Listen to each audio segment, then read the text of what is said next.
You still have that gloomy look on your face. Wait, are you still single and living with Dad? That's hilarious. It was a holiday when the doorbell rang, and standing at the front door was my younger sister who once stole my husband. 2 years ago, I discovered her affair with my husband, leading to our divorce.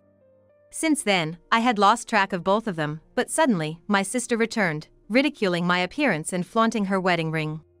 We got married, so I thought I'd stop by for a greeting. I'm living happily now with your ex-husband. My name is Zoe. Ever since I was young, I've been complex about my appearance. My face and body are average, with no distinctive features. To others, I'm just ordinary, but I have a beautiful younger sister, Sophia. Ever since we were young, I've been constantly compared to Sophia, who is 5 years younger than me, in terms of appearance. Relatives would often comment behind my back, Sophia is so pretty, and Zoe is so plain. Are they really sisters? I accidentally overheard them saying such things. Sophia always looked down on me, knowing how the relatives talked about me. She was selfish, believing she was superior to me, her older sister, so it was common for her to beg for my things or just take them if I refused. That's why living together in our family home often left me with unpleasant feelings. However, my parents always treated us sisters equally, regardless of our looks. They showered me with love, never minding the relatives' mean comments, which made me adore them. Although my parents always shielded me from the hurtful words of our relatives, things were different at school. There, I couldn't escape the harsh comparisons. At school, I was constantly compared to Sophia, a cute younger sister and a plain elder sister. Facing these comparisons often, I resolved to excel in studies, knowing I couldn't compete in looks. Thanks to that, I kept my grades at the top of my class. Especially in Spanish, I excelled. My parents praised me a lot every time I scored well on a test. Tragically, my mother passed away in an accident when I was 17. After grieving, I began to do the household chores in place of my mother. However, Sophia hardly seemed to mourn our mother's death and started treating me like a servant. Sophia would always wait until our father was away on business to act up. At this time, she had just entered middle school. She would order me to buy snacks and drinks, treating me like her errand girl, and sometimes even demanded money. My allowance is so little every month. You're not interested in fashion or anything, and you don't buy stuff, so it wouldn't hurt to lend me some, Sophia would complain. Reluctantly lending her money, I never saw it returned even once. Seeing her become more demanding than ever, I realized I needed to leave home to escape being exploited. Determined, I studied hard and got into the university of my choice. I started living alone when I enrolled, and after 4 peaceful years, I landed a job at a major multinational corporation. My Spanish proficiency, already a strength, improved further at this company. Despite the challenges, I found fulfillment in my work, dedicating myself to it for 5 years. Then, a younger male colleague, who joined the company that year, suddenly confessed his feelings to me. Actually, I've been attracted to you since I first saw you, Zoe. Would you go out with me? He asked one day after work. This colleague, Joseph, who was 5 years younger than me, would later become my husband. Why me? Is this some kind of joke? I was more perplexed than happy when he confessed. After all, Joseph was quite handsome and popular in the office. Despite the fact that there were many more beautiful employees at the company than me, Joseph chose to confess to me, someone with a plain appearance. I couldn't help but suspect that he might just be playing around, though I felt sorry for doubting him. But Joseph looked at me earnestly and continued. I've always admired how hard you work and how well you take care of your juniors. I find your dedication and kindness really attractive. I was surprised to hear this from Joseph, someone I had hardly spoken to before.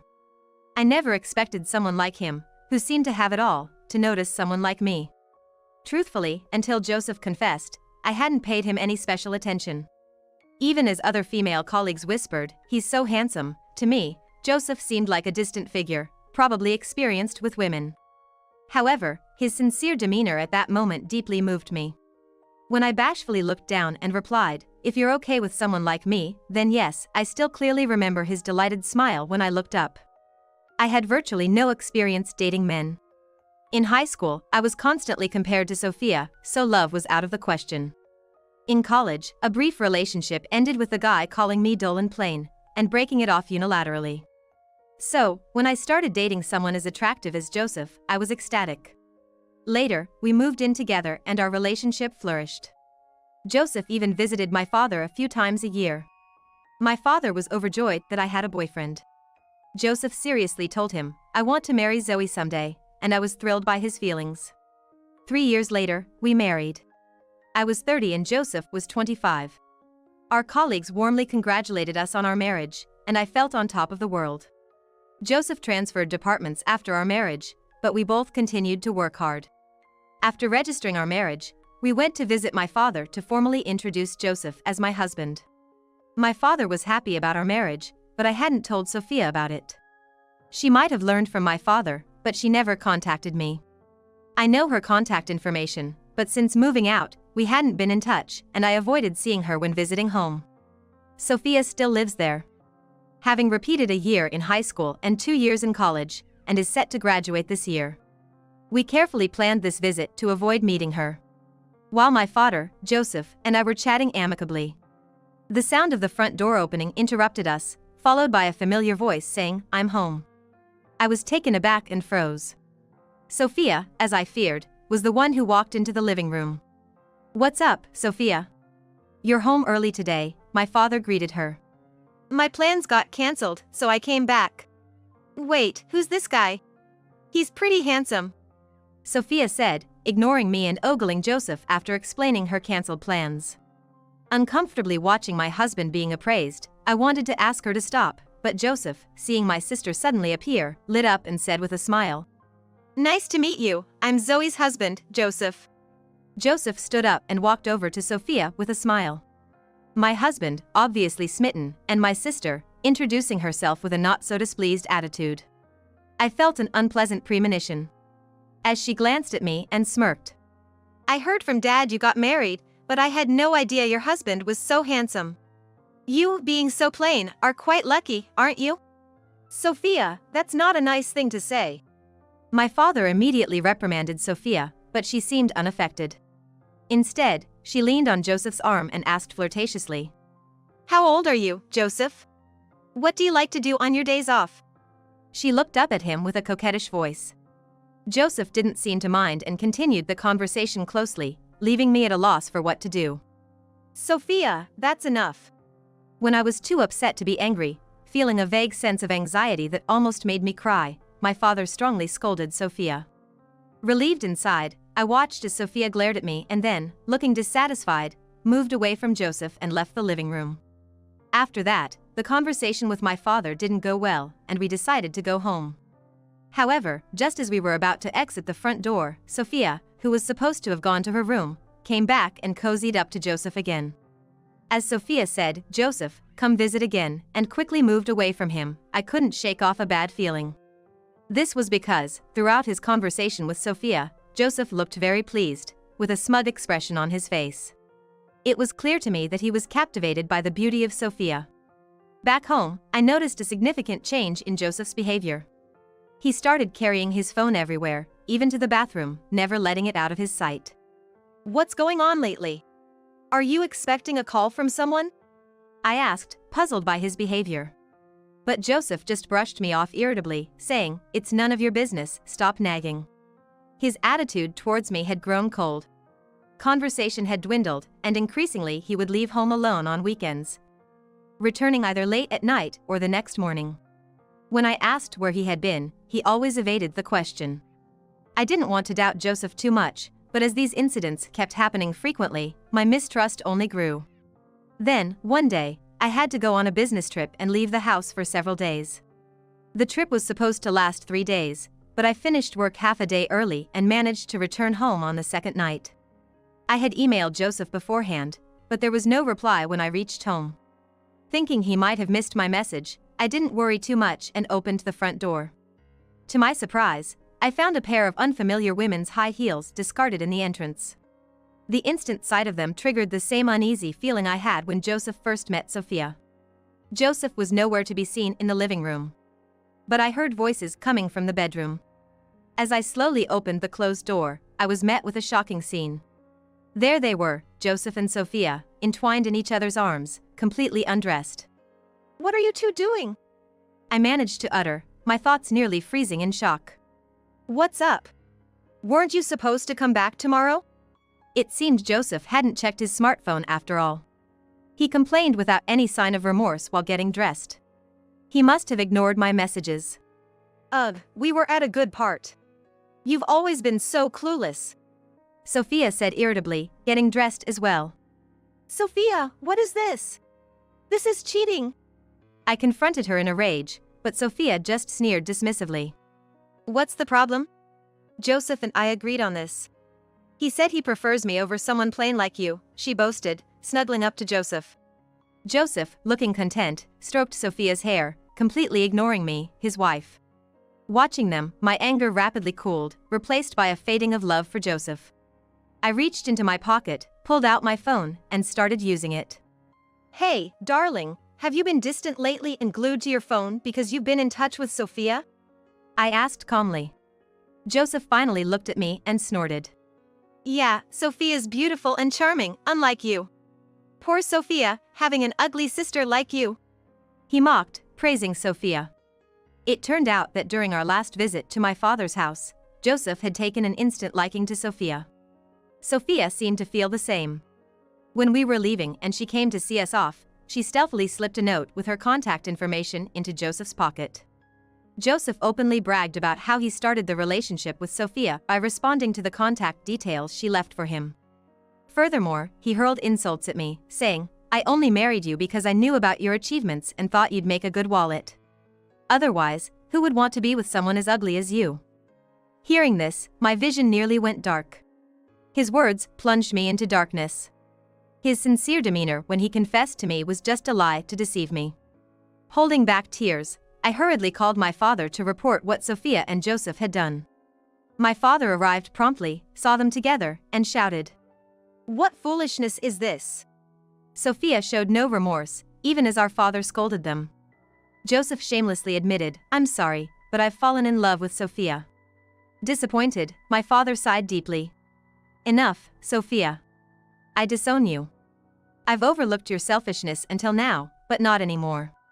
Don't expect any help with job hunting or come back home, he said sternly. Unmoved, Sophia retorted.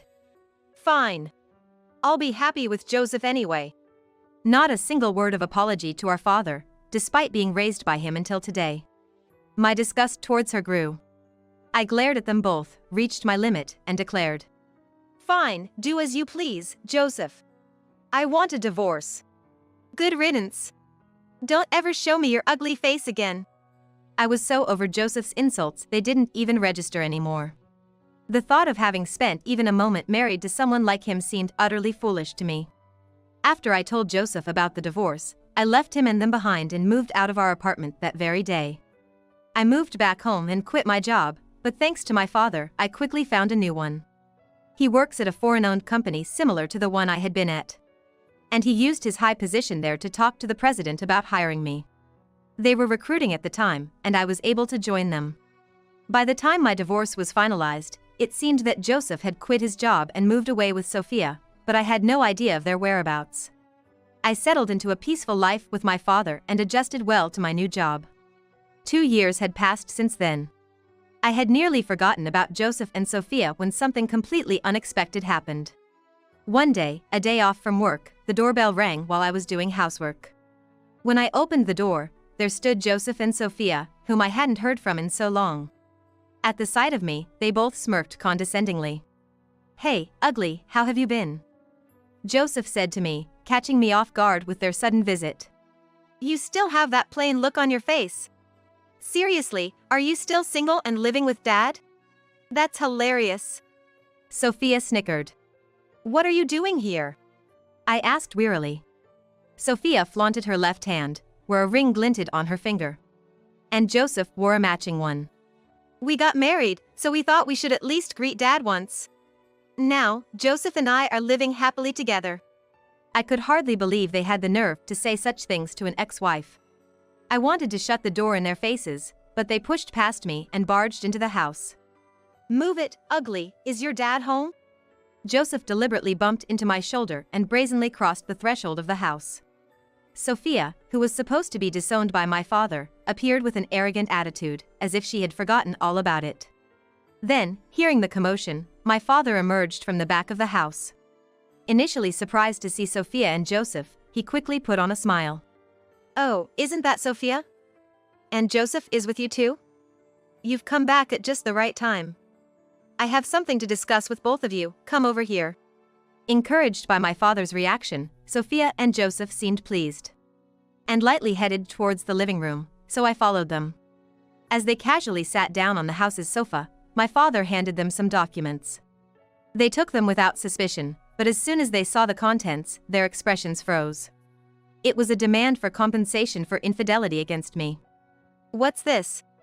Dad, what does this mean?" Father, now with a stern face, glared at them sharply, a stark contrast to his earlier smile. "What does this mean? I never forgave you for what you did to Zoe. I couldn't do anything as I had no way of contacting you, but now that you've returned, I'll make sure to claim the compensation." Sweating, Sophia and Joseph fell silent in front of my determined father. At the time, Zoe had gathered photos and audio recordings of you two in the act of infidelity, so we have all the evidence we need.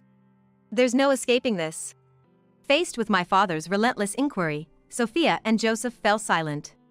2 years ago, when I first witnessed their affair, I had secretly recorded the audio on my phone and took silent pictures. I still have those data on my phone, ready to present as evidence of their affair at any time. "There's no way we can pay such a huge amount," Joseph said in despair. However, my father's expression softened as he said, "Actually, there's one more thing I need to discuss with you." He then pulled out some more documents from a drawer and handed them to Sophia and Joseph. I already knew this, but the documents they were signing were for the transfer of this family home as a gift. My father proposed to give them the house as a gift inter vivos. As expected, both of them immediately lit up at the proposal.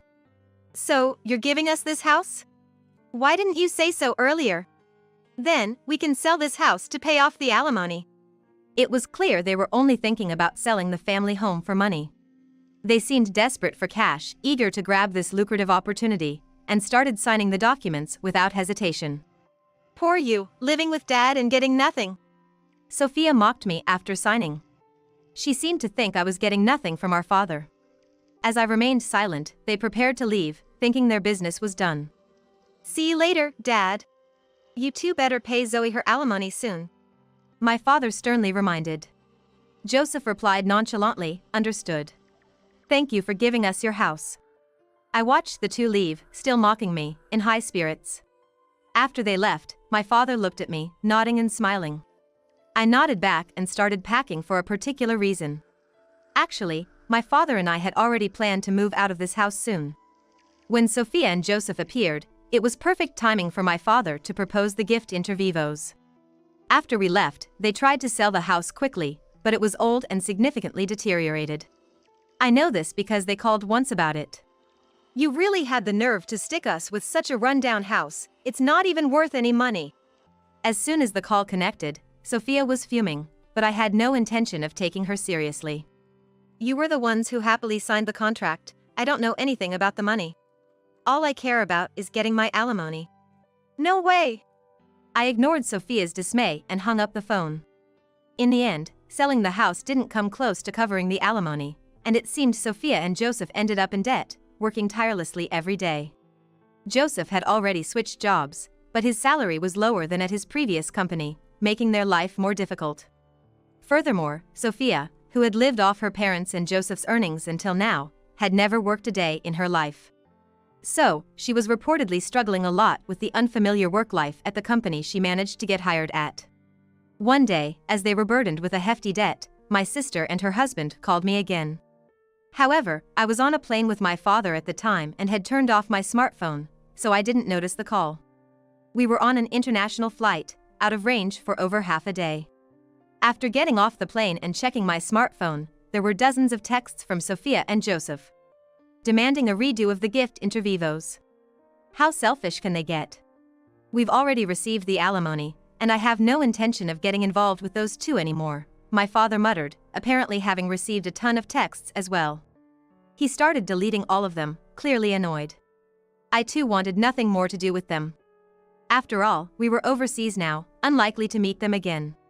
From then on, I blocked their calls and contact details, cutting off any communication from Sophia and her husband. In fact, my father and I had decided to live overseas from now on.